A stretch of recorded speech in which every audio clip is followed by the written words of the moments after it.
Hola, bienvenidos y bienvenidas a su programa Tus Derechos. El día de hoy vamos a platicar sobre un tema más de la reforma de derechos humanos de 2011 que estamos conmemorando sus 10 años de su publicación. Una reforma que, como sabemos, ya modificó nuestro sistema jurídico nacional de manera muy importante y hemos venido a lo largo de distintos programas descifrando, tratando de explicar, tratando de comprender cuál es la relevancia que tiene para nuestro sistema jurídico y para la protección de los derechos humanos en México.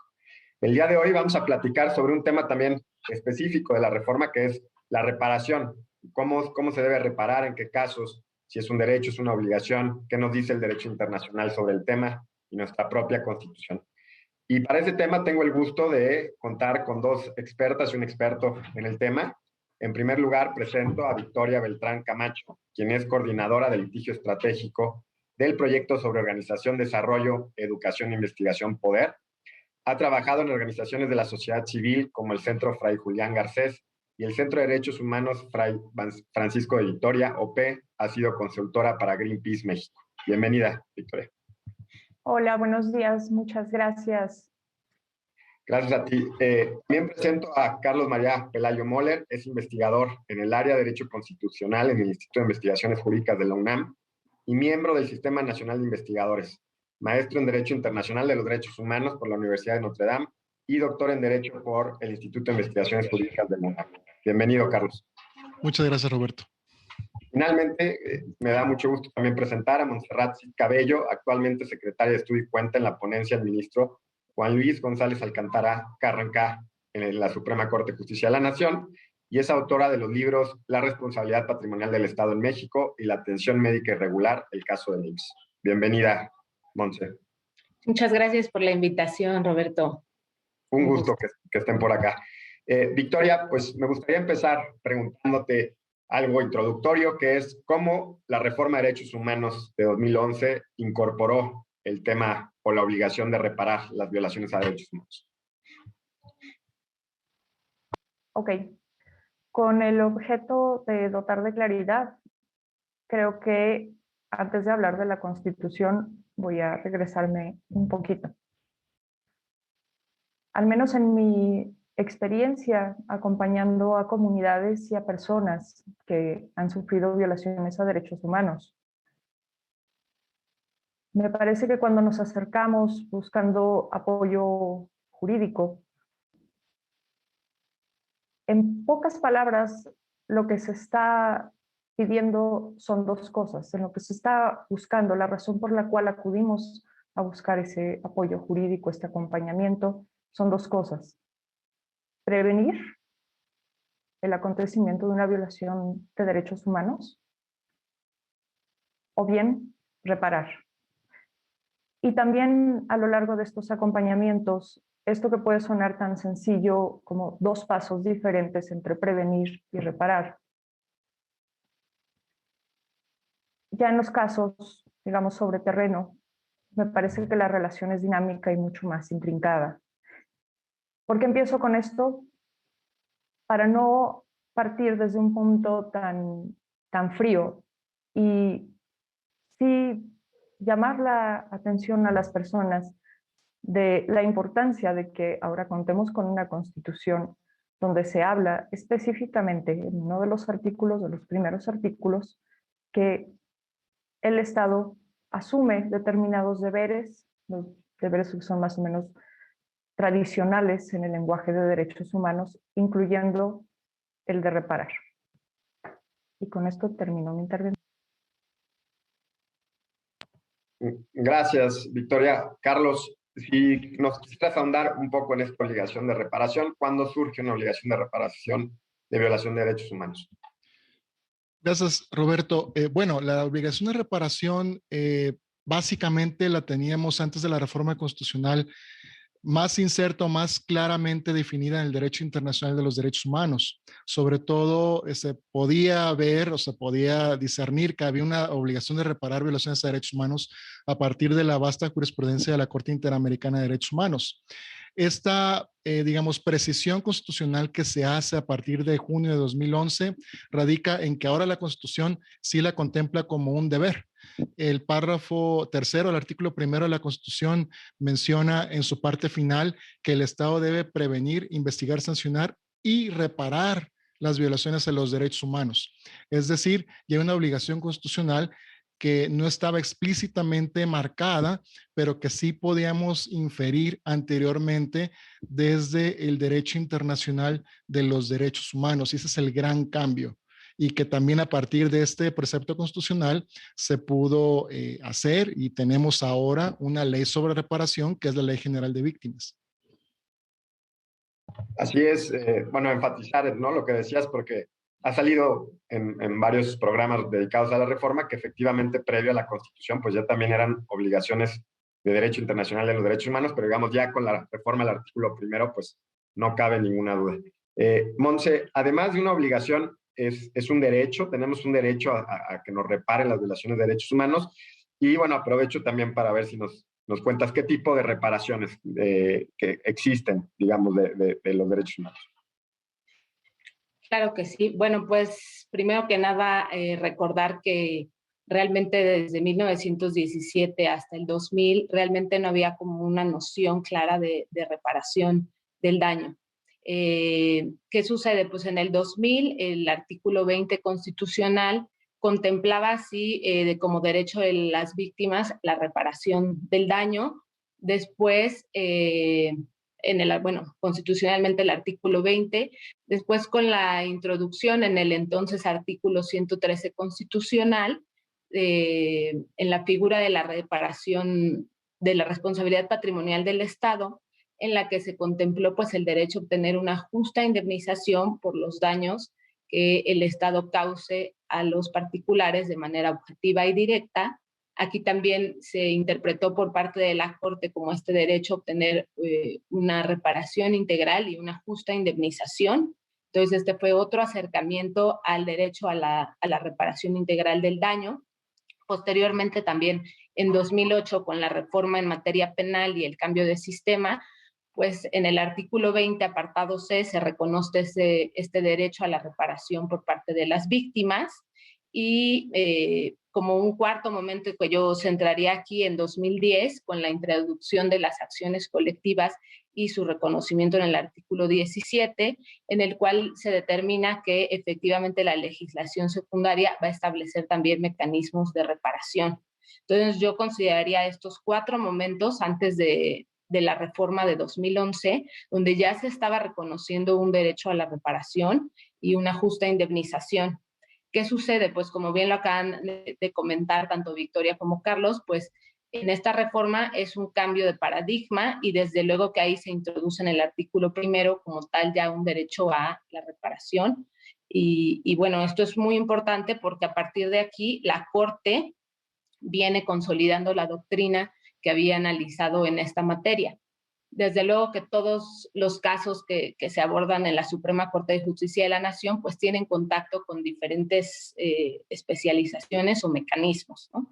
Entonces, justo partiendo de esta línea previa, pues la Corte ha analizado diferentes asuntos que tienen vínculo con materia penal, materia civil, como vamos a ver más adelante, pues realmente una adecuada justiciabilidad de ciertos derechos económicos, sociales, culturales, ambientales. Entonces, desde mi punto de vista, pues desde luego que estamos frente a un auténtico derecho, ¿no? Y esto tiene que ver desde luego, como comentaba, en cada caso el análisis que la Corte hace, pero pues partiendo de lo previsto en la Convención y otros instrumentos internacionales. Y pues en esta medida nosotros tomamos como parámetro, ¿no?, lo previsto precisamente en la Convención, en pactos y en tratados. Y pues aquí sí es importante mencionar que partiendo de un análisis genérico, ¿no?, o un análisis, digamos, doctrinal, no tanto enfocados en la Ley General de Víctimas, pues hay diferentes medidas, ¿no? Una de ellas, para enfocarnos, es la restitución integral del daño, ¿no? La primera medida, como la podríamos clasificar. Pues con este tema lo que se busca efectivamente es que exista una reparación total en el derecho violado, ¿no? Cuando esta reparación integral del daño no es posible, pues nos encontramos frente a medidas económicas o de naturaleza compensatoria.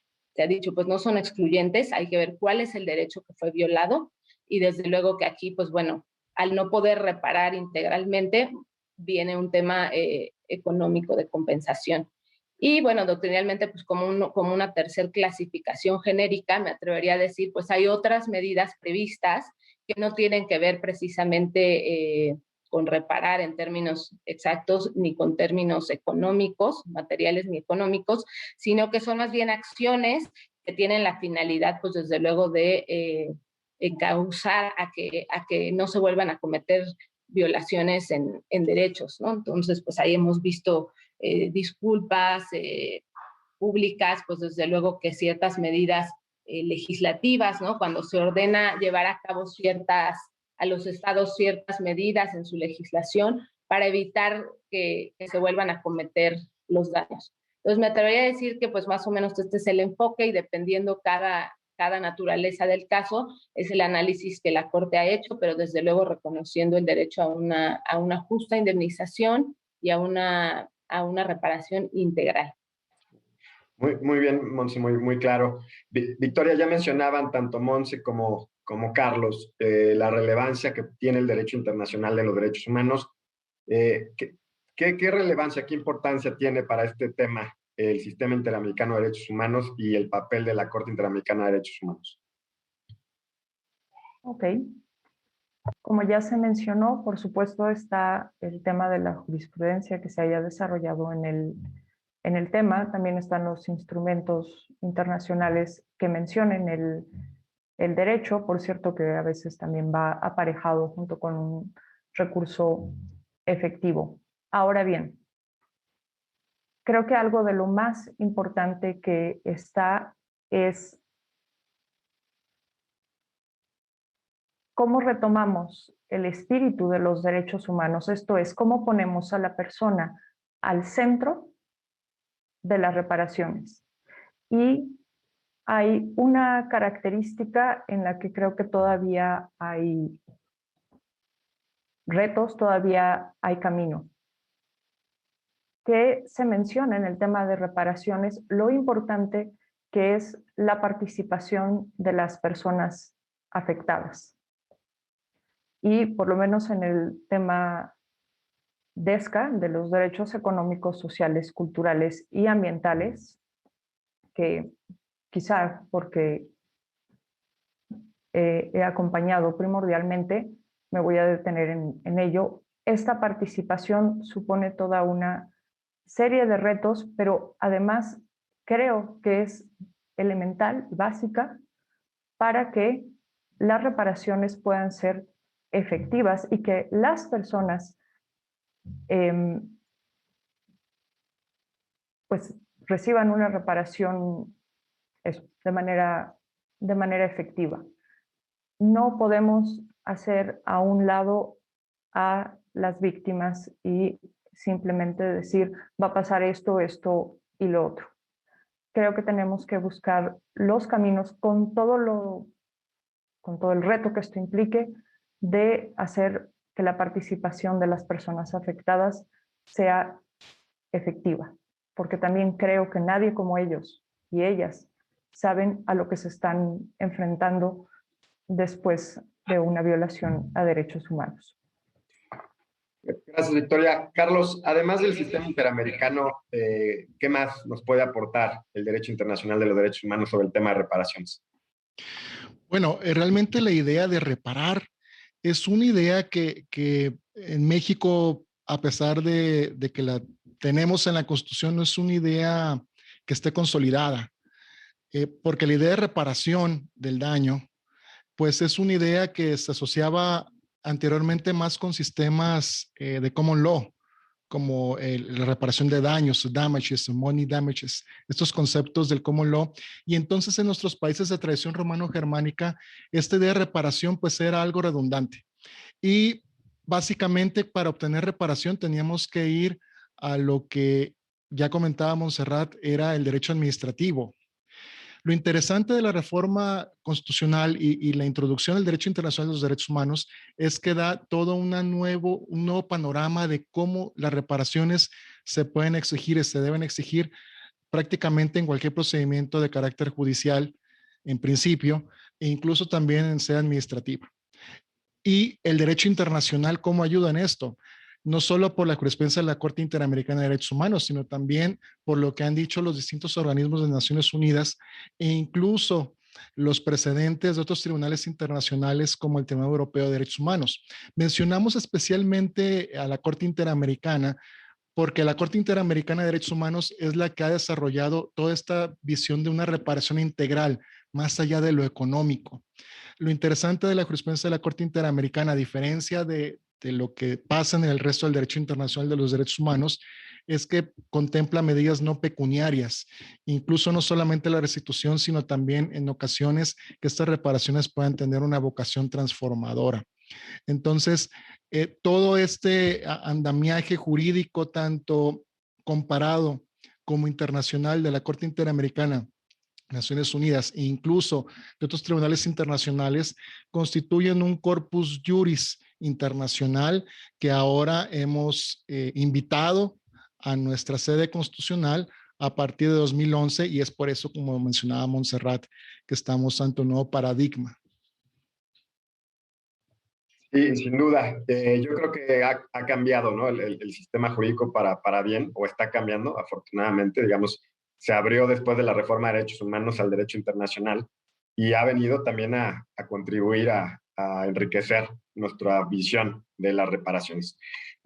Vamos a seguir platicando sobre este tema, Montse, después del corte. Me gustaría que nos platicaras, nos dijeras cuál ha sido la importancia de la Ley General de Víctimas y de la reforma de materia penal que ya mencionaste, porque también tiene que ver con el tema de reparaciones, pero la Ley General de Víctimas, ¿cuál fue la importancia que tiene práctica para exigir una reparación?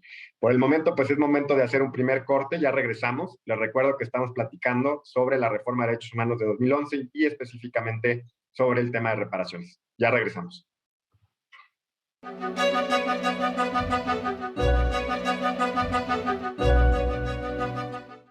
Ya estamos de regreso en su programa Tus Derechos. Estamos platicando sobre la reforma de derechos humanos de 2011, conmemorando sus 10 años y específicamente sobre el tema de reparaciones. Monse, te preguntaba antes de irnos a corte previamente, digamos, ¿cuál ha sido el papel o la relevancia que puede haber tenido o que tiene la Ley General de Víctimas para las reparaciones de derechos humanos y para las reparaciones también más en general? Claro, bueno, pues recordar que justo por virtud de la reforma constitucional de 2011, en el transitorio pues se ordenó legislar, ¿no? Realmente para llevar a cabo es una adecuada protección a las víctimas y desde luego los mecanismos previstos.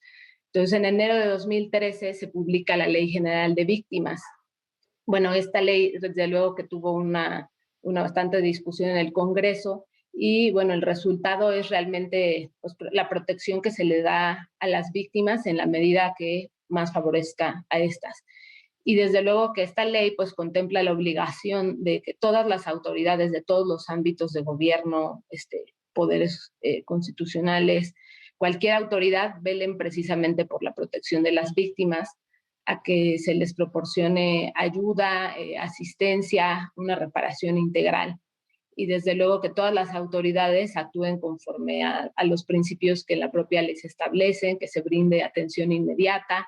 Y bueno, esto es muy importante porque realmente, como el título lo dice, Ley General de Víctimas, lo que se busca es dotar de contenido, ¿no?, al artículo primero constitucional, y desde luego que sea una ley que rija y haga efectivo este derecho. En ese sentido, también la ley se contempla un concepto o noción general de reparación integral. Como yo lo mencionaba, antes de esta ley, la Suprema Corte ya había analizado en diversos asuntos la noción y el concepto de reparación integral a partir de lo previsto por la Corte Interamericana en diferentes casos. Y desde luego, bueno, como lo habíamos comentado anteriormente, pues se pueden englobar estas medidas en tres grandes rubros, pero en cuanto a la Ley General de Víctimas, pues es muy amplia, ¿no? Contempla medidas de restitución, de rehabilitación, de compensación, garantías de no repetición. Desde luego que pues es muy importante el concepto de víctima, ¿no?, que había sido discutido desde luego por la Corte Interamericana.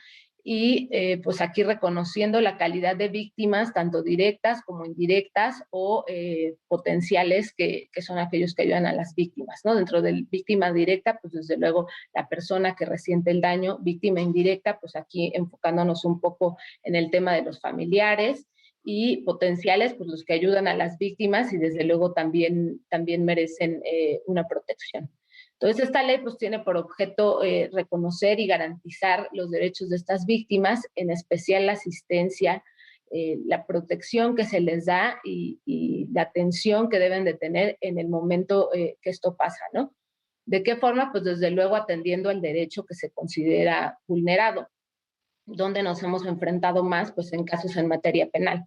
Como lo comentaba en el artículo 20, se establece en el apartado C, pues este derecho de las víctimas, y desde luego pues en los procedimientos penales está este acompañamiento. Por virtud de esta reforma constitucional en materia penal, la víctima se reconoce que forme parte del procedimiento y desde luego que tenga esta protección. En asuntos pues muy trascendentales, como comentaba antes de la expedición de esta ley, pues la Corte analizó, por ejemplo, el caso de la matanza de San Fernando, ¿no? Donde efectivamente se reconoce el acceso a la averiguación previa de víctimas indirectas en el caso de violaciones graves a derechos humanos. Entonces, pues desde luego que se cumple un poco con esta garantía de darle protección a las víctimas indirectas, familiares, y esto, pues como comentaba, fue con anterioridad a la expedición de la ley. También por virtud de esta ley, algo muy importante, pues se establece la acción coordinada, ¿no? Que debe haber entre todas las autoridades, y pues el reconocimiento, lo que realmente se busca por parte de víctimas en sentido amplio, ¿no? Incluyendo las clasificaciones que ya mencioné, es realmente garantizar un derecho de las víctimas a la justicia en estricto cumplimiento del debido proceso. Por eso esto nos hemos enfrentado más en casos penales, pero pues desde luego que también en materia administrativa, ¿no? Nos hemos enfrentado a casos en los cuales ante una negligencia médica, pues la familia tiene ciertos derechos, y pues desde luego que se le da una protección. También se han establecido cuáles son algunos derechos de las víctimas, y desde luego algo muy importante, la ley establece como tal un procedimiento específico al que pueden tener acceso para darles protección. Victoria, estábamos comentando con Montserrat sobre lo que nos dice la Ley General de Víctimas. Ya también nos contaron qué dice el derecho internacional de los derechos humanos y cómo ha sido interpretado. Nos han comentado en parte por la Suprema Corte la obligación de reparar. Ahora, ¿cuál es tu visión sobre la distancia, la brecha que existe entre la norma, lo que prevén las normas y la realidad? Sí. Bueno, parte de la distancia ya quedó clara al haberse mencionado que está, por un lado, desde mi punto de vista, que este acercamiento de las personas a los sistemas jurídicos, al apoyo legal, a los procesos judiciales, muchas veces obedece a una búsqueda de que se repare. O sea, hay una consecuencia negativa derivada de una violación de derechos humanos, y están buscando que haya una reparación de la misma, que se subsane esto. Creo que un primer paso súper importante de encontrar este sistema jurídico un tanto cuanto ajeno, junto con esta aspiración de las personas, que me parece además enteramente legítima, es el reconocimiento constitucional. De ahí insistir, creo que es en todos los casos, pero perdón si yo hago como el hincapié en los casos de en escuchar a las personas, porque solamente, y escucharlas, personas litigantes, pero también desde la impartición de justicia del día a día. Creo que únicamente si las vamos escuchando es que podemos también encontrar la forma de cómo reparar y de qué es lo que se está buscando. Y qué es lo que se está buscando no es menor, porque de nada sirve tener derechos consagrados constitucionalmente si no pueden sostener la confronta ante las condiciones de vida del día a día de las personas. Y el derecho tiene que responder a esto. Ahora también comentar, y con esto voy cerrando esta intervención, que con todo lo importante que es la Ley General de Víctimas, para mí sí es también de suma trascendencia este reconocimiento constitucional, porque con ese reconocimiento, al menos desde mi perspectiva, creo que podemos aspirar a que el tema de reparaciones permee en muchos más temas, inclusive en temas en los que quizá de manera como más vista más tradicionalmente, aunque esta visión se puede ampliar, porque vista de manera tradicional quizá la Ley General de Víctimas no podría, no sería como inmediatamente aplicable, o bien que pueda trascender, ojalá, hasta cuestiones todavía no judiciales, por ejemplo, como desde una perspectiva del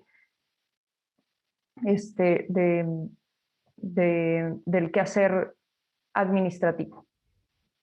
Ojalá.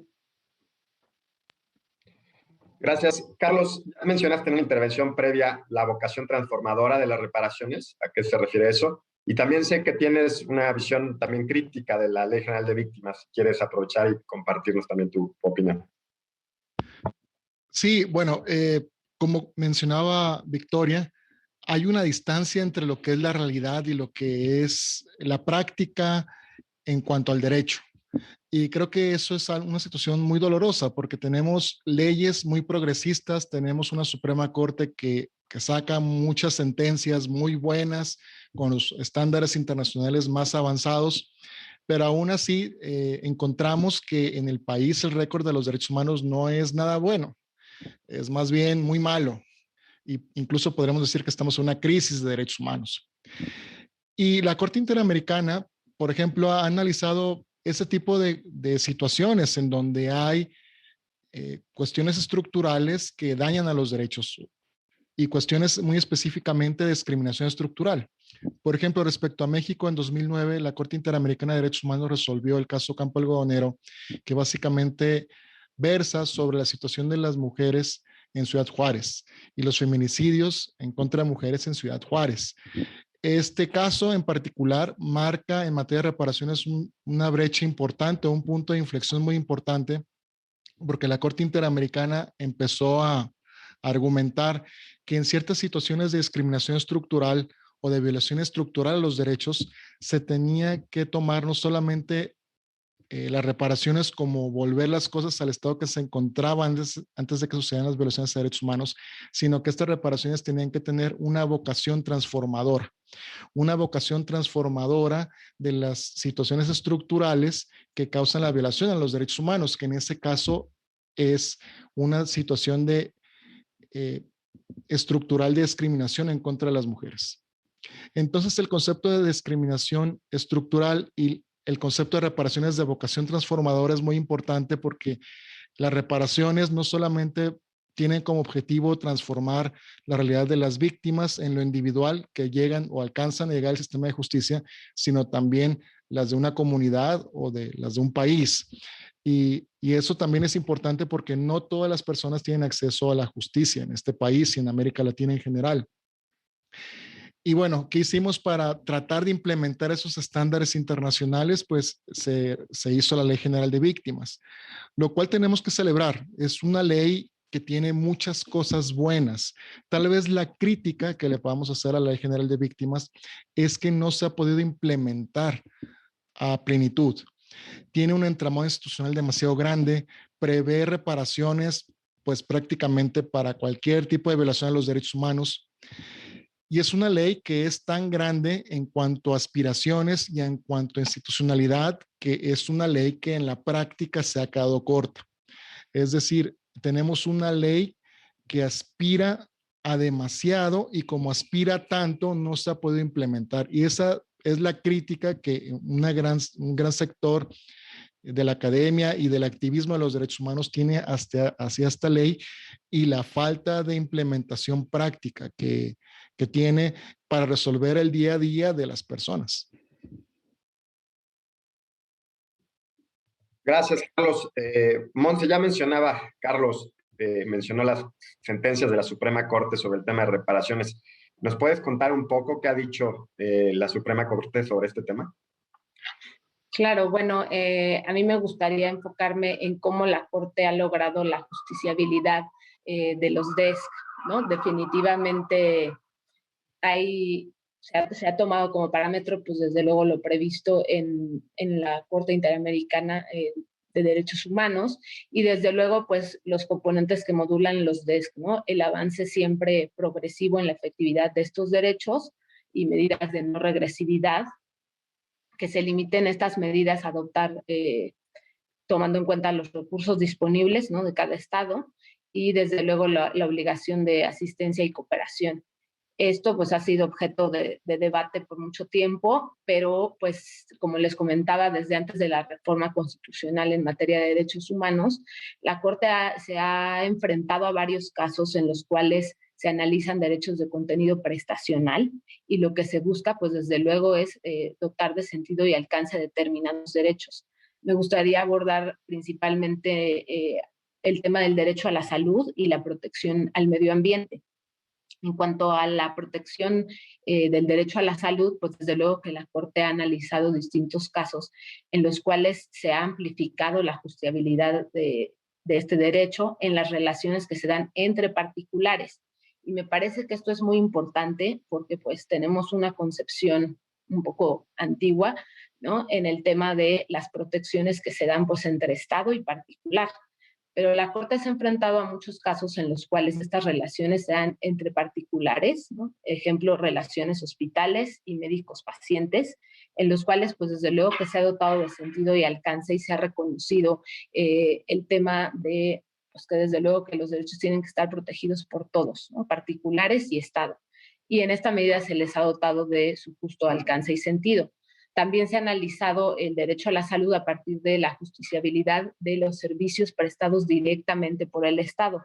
Aquí, desde luego, pues en términos de calidad, y como mencionaba, pues con los principios y medidas que rigen, ¿no? Progresividad y limitación de los recursos disponibles. Entonces, en materia de derecho a la salud, pues desde luego que esta justiciabilidad se ha visto en distintos casos, ¿no?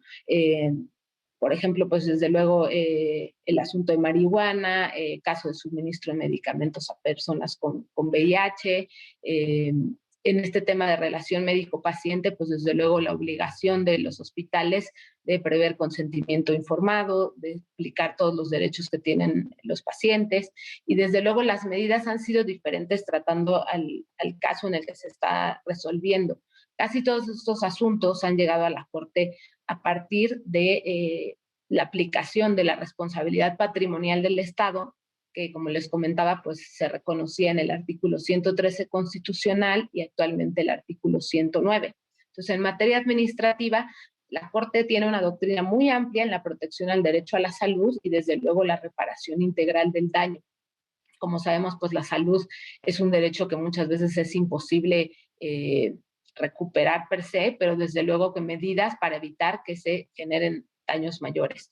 En los temas en relaciones entre particulares, relaciones hospitales y médico-paciente, además de pues, todas las obligaciones que se deben de respetar también por los hospitales privados, pues desde luego ciertos casos en los cuales los propios hospitales pues generan daños y entonces tienen que tener medidas específicas o casos en los que aseguradoras se niegan a registrar pacientes por tener alguna discapacidad y también la Corte ha ampliado estos mecanismos de protección, ¿no? Creo que es como un tema preventivo y desde luego pues las restituciones una vez que el daño se lleva a cabo.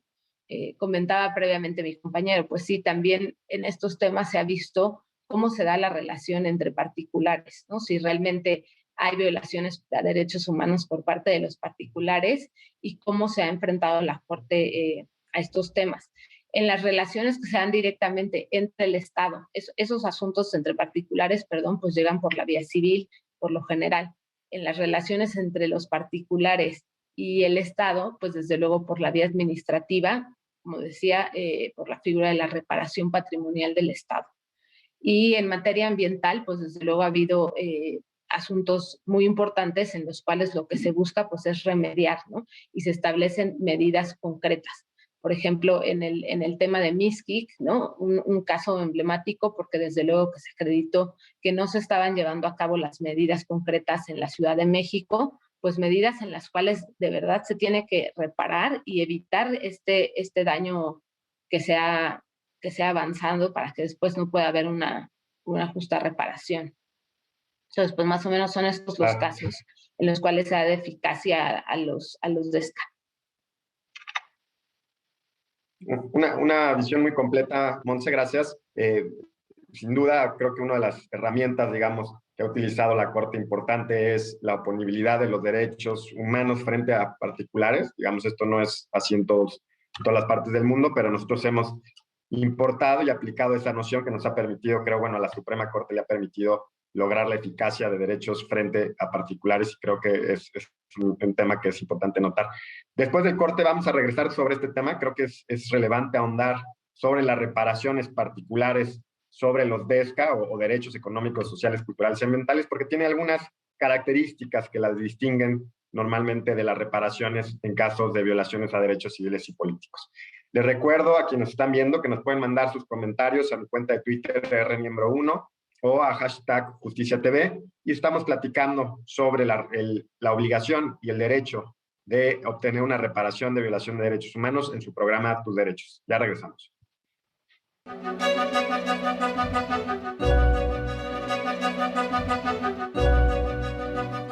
Ya estamos de regreso en su programa Tus Derechos. Estamos platicando sobre el deber, la obligación del Estado de reparar violaciones a derechos humanos.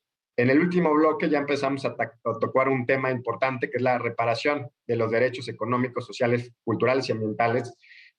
Carlos ya nos dio algunos comentarios, Montserrat también nos contó lo que ha hecho la Suprema Corte, pero ahondaremos en este último bloque. Victoria, ¿cuál es tu perspectiva de las reparaciones de este tipo de derechos desde tu práctica profesional?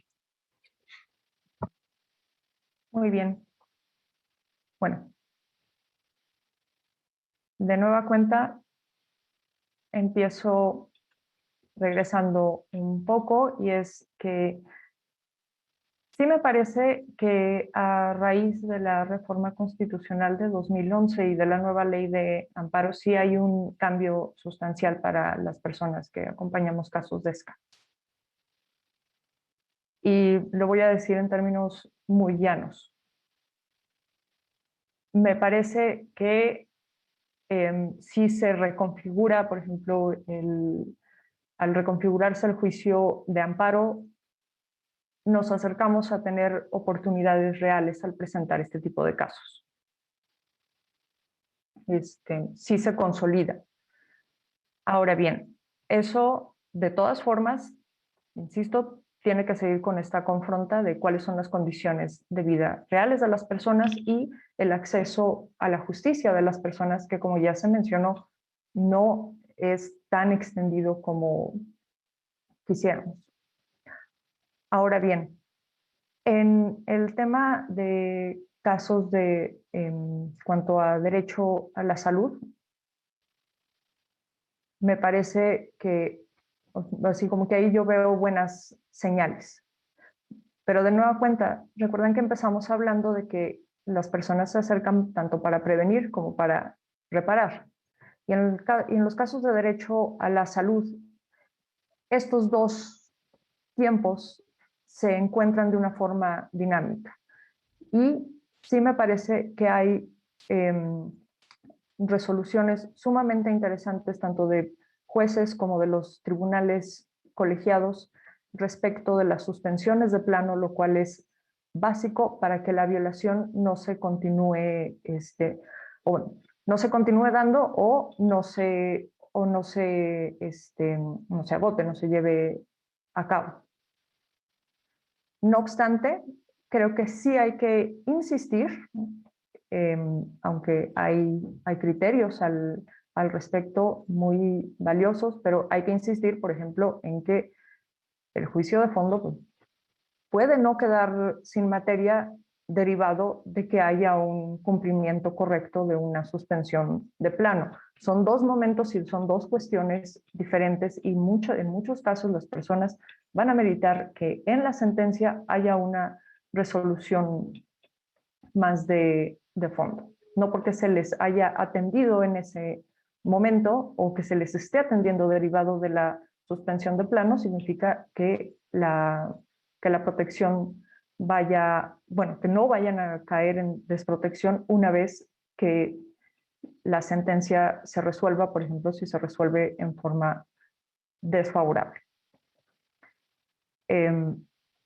Otra cuestión es, sí, qué bueno que esté en la discusión y que haya resoluciones y haya jurisprudencia respecto de la participación de los particulares. Y aquí voy a ser, la verdad, breve, pero decirlo, sí considero que coincido en que personas particulares pueden cometer violaciones a derechos humanos, todavía más que empresas pueden cometer y cometen violaciones a derechos humanos. Y creo que en ese caso tienen la obligación de reparar. Pero también creo que es básico y esencial que haya un eje rector que no necesariamente va a ser la empresa en esas reparaciones.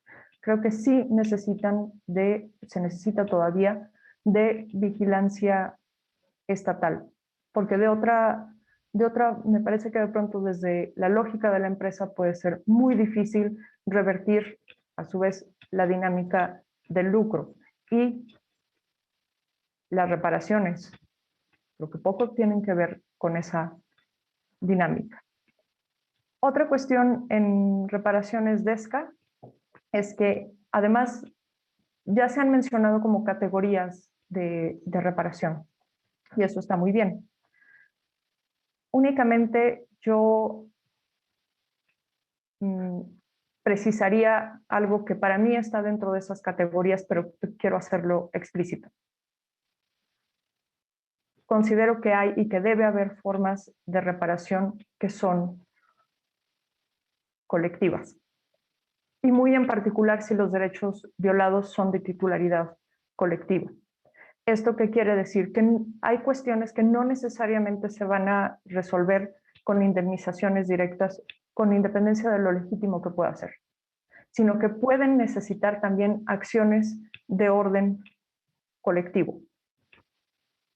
Construir una carretera o reparar enteramente la carretera, construir un hospital, acceso acceso al agua limpia. Y en ese sentido también celebro que, por lo menos por lo que toca a juicio de amparo, el principio de relatividad, que igual, sorry, lo voy a decir en términos como muy llanos, que era así como que casi el amparo iba a beneficiar a la persona que lo presentó.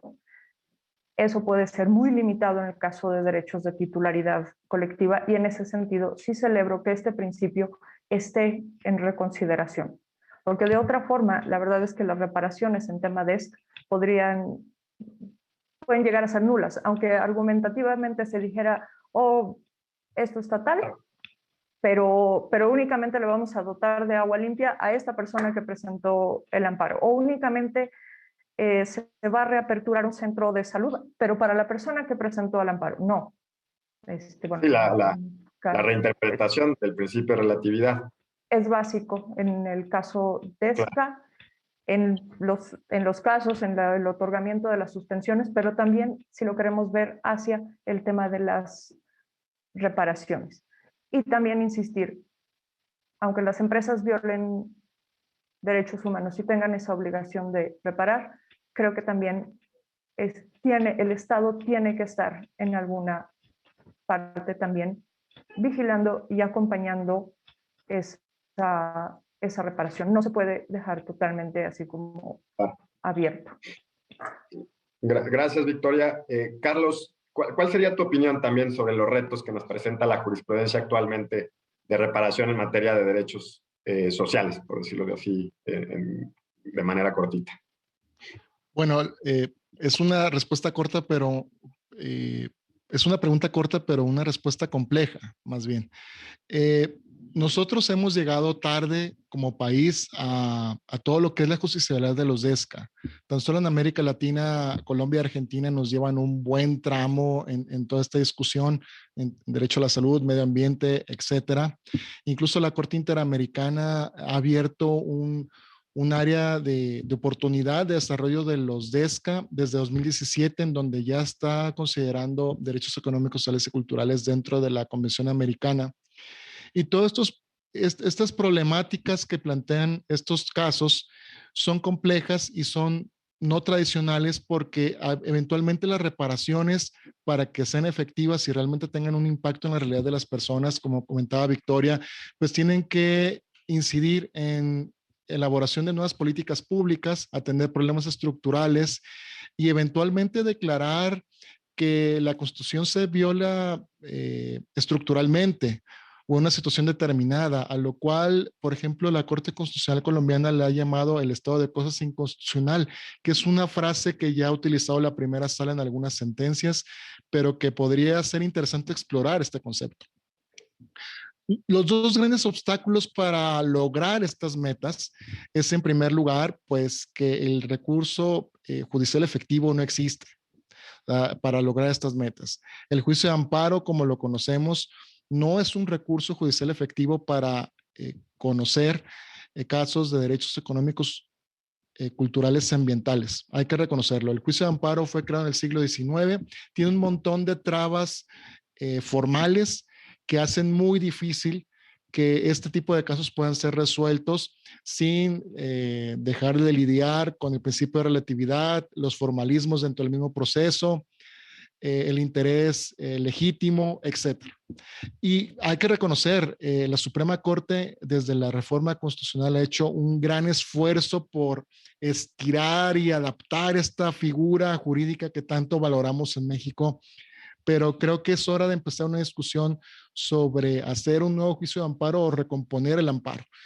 Creo que no podemos seguir con el juicio de amparo como está diseñado actualmente y aspirar a la vez a un estándar de protección de los derechos muy amplio. Creo que eso no tiene futuro y es algo que tenemos que revisar en los próximos años y tal vez en los próximos 5 años. El otro problema es que no hay un desarrollo de doctrina nacional sobre las reparaciones que sea cierto. Por ejemplo, hay una posición ambivalente de la Suprema Corte sobre si se deben otorgar reparaciones de forma integral en el juicio de amparo. Hay un amparo en revisión que es el 706-2015, en donde dice que esto no es posible o cierra la puerta que no en todos los casos es posible. Y por otra parte, también tenemos otros asuntos en donde se han resuelto medidas de reparación integral, que ya nos comentaba Montserrat. Incluso recientemente se han resuelto algunos casos donde se han contemplado medidas de reparación integral. Por ejemplo, en el caso de víctimas de la guardería ABC, incluso un caso que recientemente resolvió la primera sala sobre esterilización forzosa. Creo que eso es lo que tenemos que replantear. Un recurso judicial que sea efectivo para los DESCA y también lograr una doctrina, una teoría propia de la Suprema Corte en materia de reparaciones. Creo que esos son los dos grandes retos en el futuro. Claro, y yo diría que en relación con el primer reto que planteas, que en buena medida algunas de las soluciones están en parte en la reinterpretación de las normas ya existentes. O sea, como decía Victoria, tal es el principio de relatividad. Yo sé que tiene sus límites la interpretación, pero la interpretación constitucional tiene amplios márgenes y ya hemos visto cómo el principio de relatividad pues, puede ser interpretado de maneras distintas, no necesariamente formalistas, yo creo, como se venía haciendo antes, que impedían esas reparaciones. Pero bueno, dejemos esa discusión para otro programa. Montserrat, ¿cuáles son, en tu opinión, los retos? Como, digamos, una destacada secretaria, estoy cuenta que además estaba involucrada en muchas sentencias de estas, en los retos por venir. Muchas gracias, Roberto, por la distinción. Pues a mí me gustaría comentar con lo que acabo de escuchar de mis compañeros, que sí, efectivamente vamos avanzando, pero la gran trascendencia, yo diría, más que el amparo sea ya como una figura ¿no? Antigua, que no sirve para realmente, como dicen, dale la medicina, ingrésalo al hospital. Sí me gustaría destacar la trascendencia de la reforma constitucional en materia judicial de marzo de este año. A mí me parece que más allá de contemplar una nueva ley o sí hay ciertos principios que hay que repensarlos, pues me gustaría destacar que con esta reforma lo que se busca es consolidar a la Corte como tribunal constitucional. Y desde luego que dos de los aspectos que me parecen más importantes de la reforma son el tema del sistema de precedentes que se contempla por parte de la Corte y el interés excepcional para hacer procedente el amparo directo en revisión. Respecto al la primera cuestión, pues me parece que justo este nuevo sistema de precedentes va a hacer que la Suprema Corte fije y especialice aún más la doctrina de reparaciones de derechos humanos y sobre todo enfocándonos a los DESCA. ¿Por qué a los DESCA? Pues porque lo que buscan estos derechos pues es darle una vida digna a las personas, ¿no? En términos coloquiales. Lo que se busca aquí, pues desde luego que son derechos de contenidos prestacional y pues como comentábamos, en materia de salud, en materia ambiental, en materia de vivienda, pues me parece que en materia de protección al consumidor, me parece que la doctrina de la Corte sí ha ido consolidándose y desde luego que logrando la justiciabilidad. Yo les comentaba, por ejemplo, en materia ambiental, pues se analizó un asunto muy importante también respecto de la construcción de un parque ecológico en Tamaulipas, ¿no? Centenario se llamaba, si no mal recuerdo, y desde luego que aquí los efectos que la Corte le da a la sentencia, pues son realmente paradigmáticos. ¿Por qué? Porque se vincula, como comentaban mis compañeros, se vincula no solo a las autoridades, sino también a las empresas constructoras de este proyecto. Lo que se plantea en ese asunto por parte de la Corte en los efectos es elaborar proyectos de recuperación y conservación de las áreas de los manglares que se habían visto afectadas. Y se establece también que haya un trabajo conjunto para implementar pues, estos proyectos de recuperación en los que actúen tanto las autoridades como las empresas encargadas de este proyecto, ¿no? Entonces, son ejemplos en los cuales pues hasta se prevé un cronograma de actuaciones, unos esquemas de financiamiento que debe de llevar a cabo la CONAVIO, por ejemplo. Entonces, me parece que en materia ambiental, ¿no? Al ser por la naturaleza del derecho colectivo que está en juego, pues desde luego que ha habido un gran avance, ¿no? En materia, pues como ya lo había comentado, de salud, que son los casos que más resuelve y llegan a la primera sala, pues sí es, a ver, no está el medicamento, dáselo. Entonces, como este ejercicio básico que hace la Corte, entiendo que con el nuevo sistema de precedentes lo que se va a buscar es que la Corte fije su política judicial y se enfoque en resolver asuntos de este tipo para que efectivamente no se requiere el antiguo sistema de repetir, que se reitere 5 precedentes en el mismo sentido, resueltos en otras sesiones, sino que con un solo precedente sea obligatorio para todos los órganos jurisdiccionales. Entonces, me parece que esto es un gran avance y pues como bien dicen, hay muchos temas pendientes, desde luego, pero a mí me parece que este va a ser un cambio sumamente importante. Claro. La segunda cuestión, perdón, Roberto. Perdón, Montse, te interrumpo porque nos tenemos que ir a la última ronda de conclusiones. Les pido, si quieres ya en tu última intervención, un minutito, lo más breve posible para su última idea. Claro. Victoria, por favor.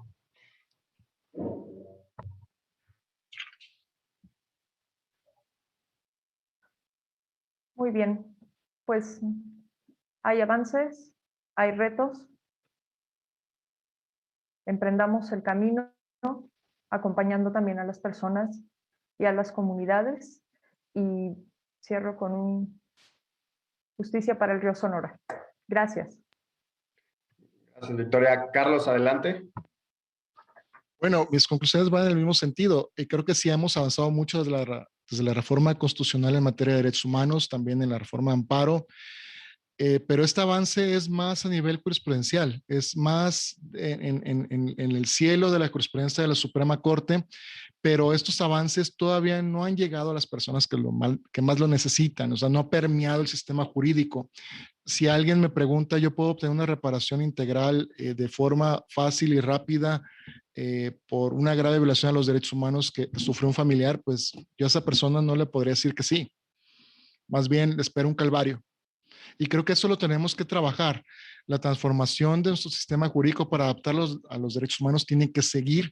La agenda es grande. Creo que la reforma judicial recientemente publicada es un avance, pero todavía no es suficiente. Pero podemos ver el vaso medio lleno y medio vacío. Y lo bueno o la nota positiva para cerrar es que esto está cambiando y está cambiando rápido. Y esperemos que cambie lo suficiente en poco tiempo. Gracias. Monse, finalmente.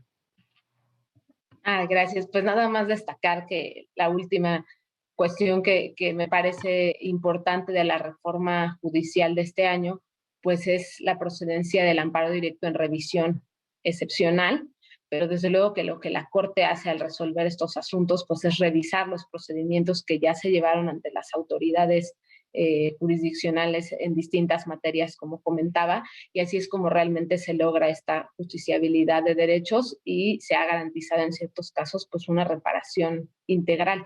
Desde luego que es difícil que llegue un asunto a la Corte y que tiene sus particularidades, pero me parece que con el sistema de precedentes lo podrán usar todas las autoridades para efectivamente dotar de contenido y eficacia al derecho de reparación y pues de la mano con el artículo 1 constitucional para lograr que efectivamente, como dicen mis compañeros, pues no se quede nada más en ley y en norma, sino que se vea aterrizado a los casos concretos.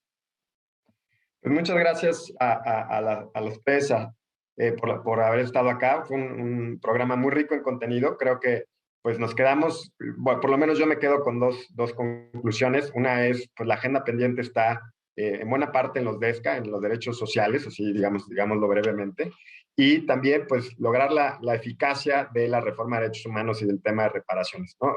Como decía Carlos, pues ya tenemos buena jurisprudencia, cosa que hace 10, 15 años pues no existía, y ahora la tenemos, y entonces estamos dando pasos rápidos, grandes para el logro de ese cometido, pero evidentemente pues tiene que ir permeando y bajando la eficacia de todas esas aspiraciones que digamos en algún nivel ya se tienen, afortunadamente. Bueno, pues les agradecemos a quienes nos ven, recordarles que este fue un programa más conmemorando la reforma de derechos humanos de 2011, con la búsqueda de lograr la difusión de la cultura de los derechos humanos, y que nos manden sus comentarios a mi cuenta de Twitter rmiembro1 y #JusticiaTV. Hasta la próxima.